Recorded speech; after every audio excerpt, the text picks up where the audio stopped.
Chapter 3 in the book of Esther. So far, after a 180-day drunk, King Ahasuerus has decided to show off his queen Vashti, and she decided she didn't want to come.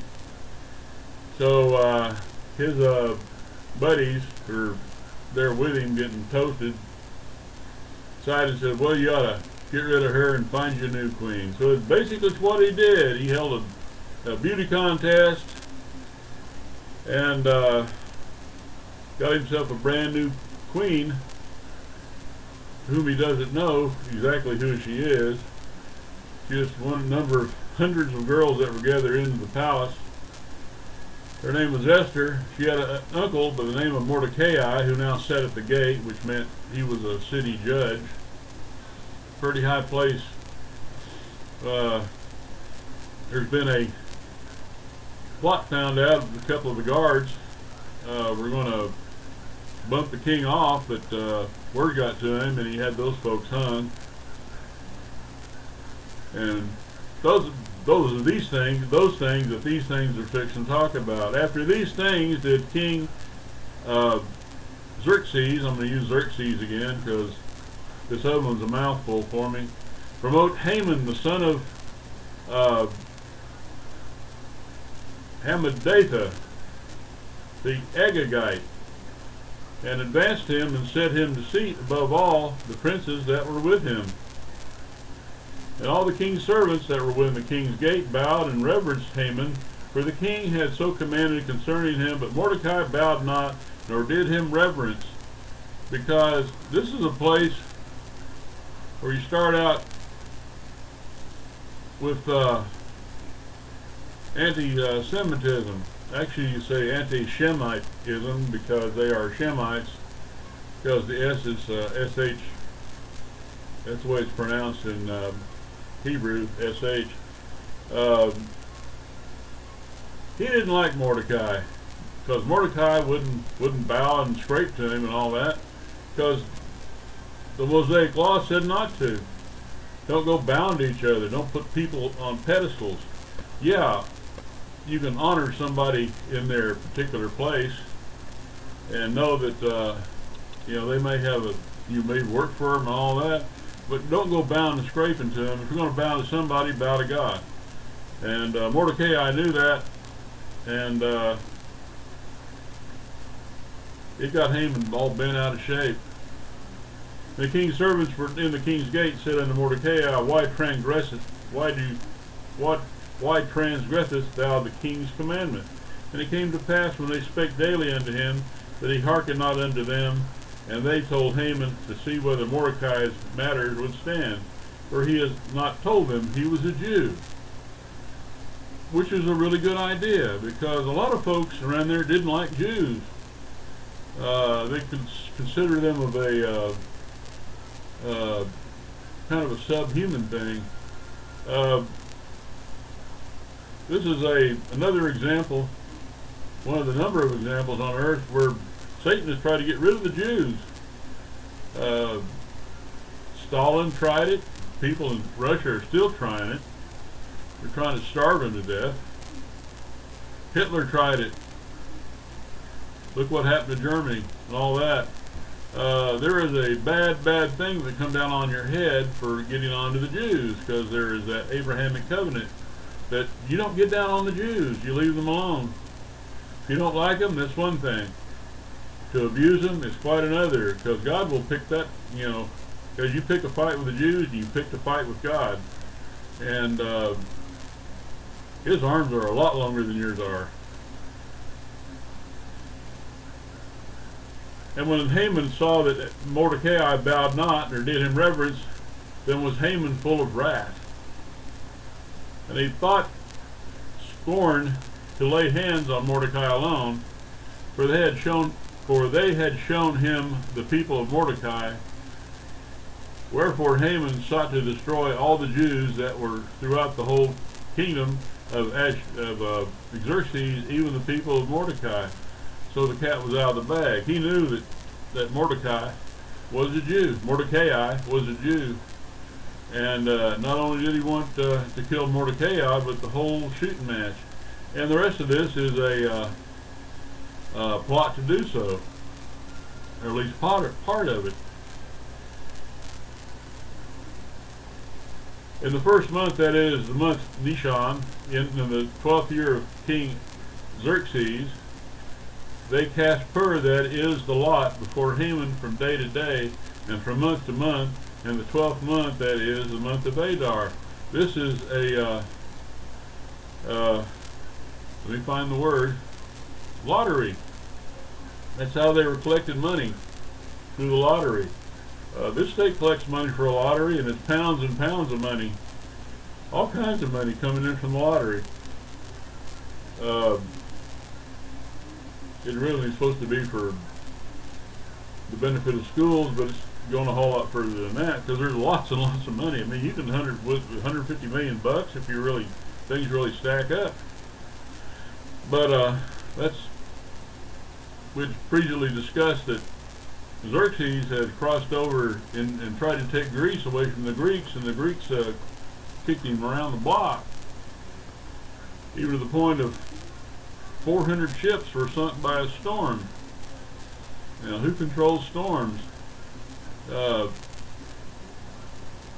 not that God doesn't love the Greeks, he does, but in this particular place and time, it was necessary for Xerxes and his 5 million people that landed in Greece to get kicked back. There was one storm came up and sunk 400 ships, and a very superior number of ships that went up against the Greeks, they lost. And later on, we talked about the 300 that plugged the gate. It gave Greek time to retreat and reorganize, and they beat that 5 million man army. They run them clean out of Greece. Later on, the Greeks would attack them on their own soil and destroy them. But that's another deal altogether. Anyway, Mordecai was throwing the lots, which were, a lot of times they were just square pieces or round pieces or things of that nature, kind of like dice, to see who had won the lottery this month. And they collected a lot of money in tax for that. But not enough. He had to pay for the war. He owed a lot of people a lot of money for that war. And Haman said unto King Xerxes, there is a certain people scattered abroad and dispersed among the people of all the provinces of thy kingdom, and their laws are diverse from all people. Neither keep away they the king's laws, keep they the king's laws. Therefore it is not for the king's profit to suffer them. And if it please the king, let it be written they may be destroyed. And I will pay 10,000 talents of silver to the hands of those that have the charge of the business, to bring it to the king's treasuries. Have you ever noticed in the story so far that King Xerxes, he doesn't pay attention to a whole lot of stuff. He really doesn't, at least the way I'm looking at it, think things through. I mean, they talked him into getting rid of Vashti, the queen. He decided to go on a war which he thought he could easily win and didn't. Now he's having to pay for it. But Haman doesn't fill him in on all the, as to who these people are. It's just a group of people that are, that are not your friends, don't obey your laws, and hey, we'll just bump them off and take all their stuff, and then we'll, put it in the treasury, pay for the war. The king didn't think about that. He didn't think about the human toll it would take. And if he had known his wife was a Jew, and he had known the Jews were the people that Haman was talking about, he might have thought a little bit more about it, but he didn't. So he just handed off here's my signet ring. He handed it to Haman, you know, and the ring was like a signature. That's why it's called a signet. Whether or not Xerxes could actually write is one of those things in history that nobody really knows. But he did have that signet ring, and every time that signet ring was used, it was mashed into a tablet of clay or wax, and it says, you know, this is my signature. So here's Haman with the ring in tow, and the king took his ring from the hand and gave it to Haman, the son of Hammedatha, the Agagite, the Jews' enemy. And the king said unto Haman, the silver is given to thee, the people also, to do with them as it seemeth good unto thee. And were the king's scribes called in the 13th day of the first month, and there was written according to all that Haman had commanded unto the king's lieutenants, to the governors that were over every province, and to the rulers of every people of every province, according to the writing thereof, to every people after their language, in the name of the king Xerxes was it written, and sealed with the king's ring. So it's a proclamation. It goes everywhere, because let's face it, there were Jews scattered everywhere. Like I said before, the Jews had been allowed to go back to Jerusalem, back to Israel, but only 60,000 of them went back. So they had Jews everywhere living amongst the folks, not raising dead with anybody or being difficult or anything, just being good neighbors and just trying to get along day to day, make a living. But all of a sudden they're the enemy. So the guy that really hated Jews from a king that really just wanted money to pay off his debts, didn't think about the human soul. Xerxes doesn't seem like a guy that cares about much, except feeding his own issues. And the letters were sent by post unto the king's provinces to destroy, to kill, and to cause to perish all Jews, both young and old, little children and women, in one day, even upon the 13th day of the 12th month, which is the month Adar, and to take the spoil of them for a prey. You know, kill all the Jews, haul off all their stuff. They'd been there for a while. They'd had a chance to build up a lot of riches in a lot of cases. The copy of the writing for a commandment to be given in every province was published unto all people, that they should be ready against that day. Here's the weird thing about the whole thing. The post went out, being hastened by the king's commandment, and the decree was given in Shushan the palace, and the king and Haman sat down to drink.